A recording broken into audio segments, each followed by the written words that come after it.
하나님의 말씀은 시편 85편 10절, 11절 말씀입니다.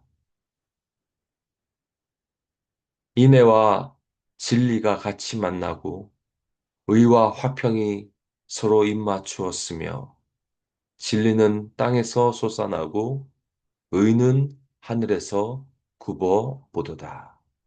아멘. 시편뿐만 아니라 성경을 읽다 보면 이렇게 잠언과도 같은 명언 같은 그런 주옥과 같은 표현들이 등장합니다. 오늘 읽은 이 표현이 바로 대표적인 것이고요. 너무나 멋있고 의미가 풍부한 시적 표현들입니다. 그래서 10절 보시면 인애와 진리가 같이 만나고 의와 화평이 서로 입맞추었으며 뭐 어제도 성경 공부하셨던 분들은 아시겠지만 이것이 대표적인 히브리 문학의 표현입니다.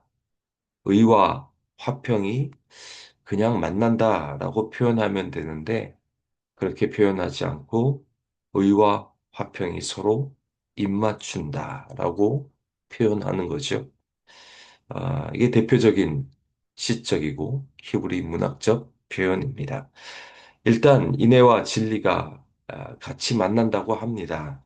인애는 사랑이고 진리는 진실함을 말합니다. 여러분, 사람끼리 관계를 생각해 보십시오. 사람과 사람 사이에도 진실함이 있어야 합니다. 속이거나 거짓이 있으면 그 사람과 관계하기가 힘듭니다. 그러나 동시에 사람과 사람 사이에도 사랑이 있어야 합니다. 두 가지 속성, 진리와 인애, 사랑이 함께 해야 합니다. 인간관계만 그렇겠습니까? 우리가 하나님과 사람과의 관계도 마찬가지입니다. 진리대로 우리는 하나님 앞에서 살아가야 합니다. 올바르게 살아가야 합니다. 그러나 동시에 하나님의 사랑, 그 우리도 하나님을 사랑하는 이 관계가 함께 가야 하는 것입니다. 아, 이 표현을 구체적으로 이해하기 위해서는요, 우리가 가정의 모습을 한번 생각해 보십시오. 가정에서도 우리 자녀와 부모의 관계가 사랑의 관계도 있어야 하지만 또한 아무렇게나 마음대로 관계해서는 안 됩니다. 진리가 있어야 합니다. 최근에 한국 뉴스를 보니까 참 끔찍한 일이 벌어졌더라고요. 아버지가 아들을 총으로 쏴서 그런 죽이는 정말 말로 표현할 수 없는 그런 일들이 벌어집니다. 진리가 상실된 것입니다. 분명하게 진리가 가족 관계 가운데서도 이루어져야 합니다. 사랑의 관계만 있어서는 안 됩니다. 분명하게 진리가 있어야 하는 것이죠. 여러분, 이런 관계는 철저하게 십자가에서 드러났습니다. 진리대로 생각해 보십시오. 진리대로 관계하면 우리는 하나님 앞에서 설 수가 없습니다. 모두가 죄인이고 하나님과 원수로 관계로 우리는 있었습니다. 그래서 당연히 하나님의 진노를 받아야 하고 하나님의 심판을 받아야 하는 존재가 우리들의 모습이었습니다. 그러나 하나님은 우리를 사랑하셔야 하기에 그 사랑으로도 관계해야 했습니다. 진리와 사랑이 어떻게 조화를 이룰 수 있었을까요? 그것이 바로 십자가에 달린 예수 그리스도를 통해서 이루어진 것입니다. 하나님의 진리는 예수에게 부어졌고 하나님의 그 사랑은 저와 여러분들에게 부어 주셨습니다.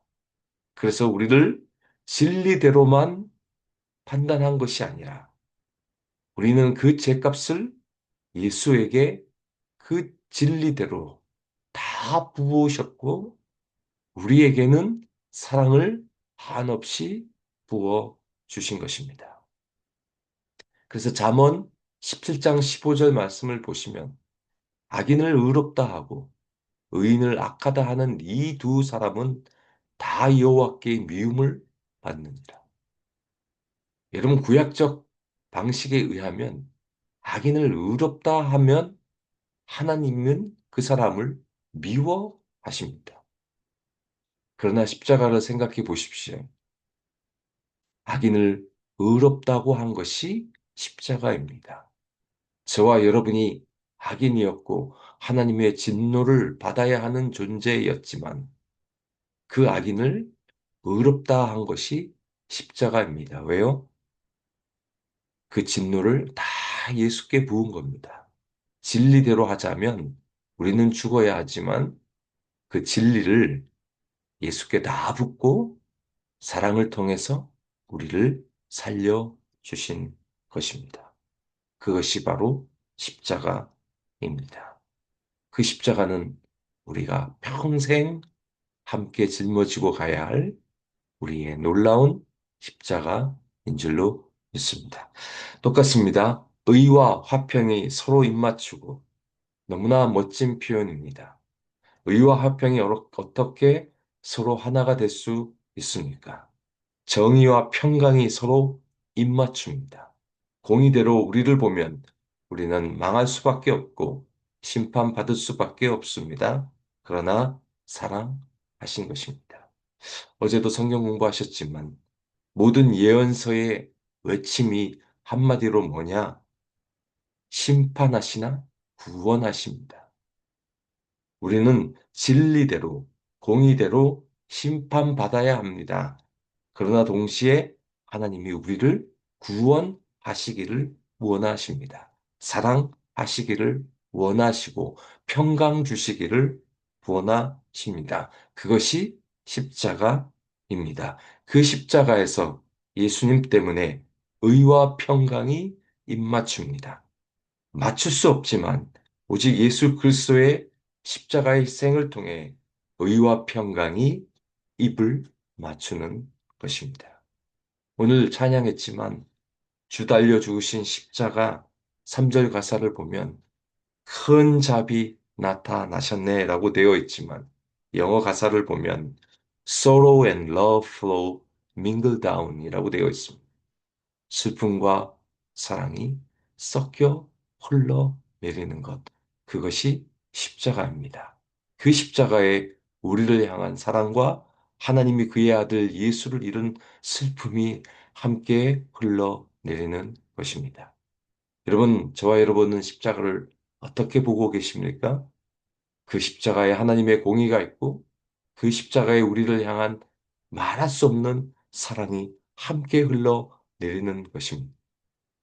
이렇게 하나님이 그의 아들을 이 땅에 보내주셔서 우리를 위해 십자가에 달려 희생을 치름을 통해 모든 것들이 참된 조화를 이루게 되는 것입니다. 오직 예수 그리스도의 희생, 그 십자가에 통해 우리 모든 인간이 하나님과 조화로운 삶을 살아갈 수 있습니다. 그래서 11절 말씀도 보십시오. 진리는 땅에서 솟아나고 의는 하늘에서 굽어 오르. 저는 이 말씀을 보면서 주기도문이 생각났습니다. 하늘에서 이루어진 것 같이 땅에서도 이루어지이다. 여러분, 하나님의 뜻, 하늘의 뜻이 그것이 곧 인간의 뜻과 조화를 이룰 때 거기에서 놀라운 기적의 역사가 일어납니다. 나의 뜻이 곧 하나님의 뜻이 될 때 그때 스파크가 일어납니다. 내가 행동했는데 그게 하나님의 뜻과 일치하게 됩니다. 진리는 땅에서 솟아나고 의는 하늘에서 굽어 오는 것입니다. 그 십자가가 하늘의 뜻이 땅에서 이루어진 결정적인 사건이 아닙니까? 그 완전한 조화가 바로 십자가이고 그 십자가만이 우리를 진정으로 모든 삶 가운데 참된 조화로운 삶을 살게 해줄 것입니다. 오늘도 이 십자가를 품으시기를 바랍니다. 누가복음 9장 23절 말씀 읽고 설교 마무리합니다. 또 무리에게 이르시되 아무든지 나를 따라오려거든 자기를 부인하고 날마다 제 십자가를 지고 나를 따를 것이니라. 오늘도 이 조화로운 삶을 보장해주는 그 십자가를 날마다 지고 우리 주님을 따라가셔서 정말 멋지고 조화로운 삶을 살아내시는 저와 여러분 되시기를 주님의 이름으로 축원드립니다.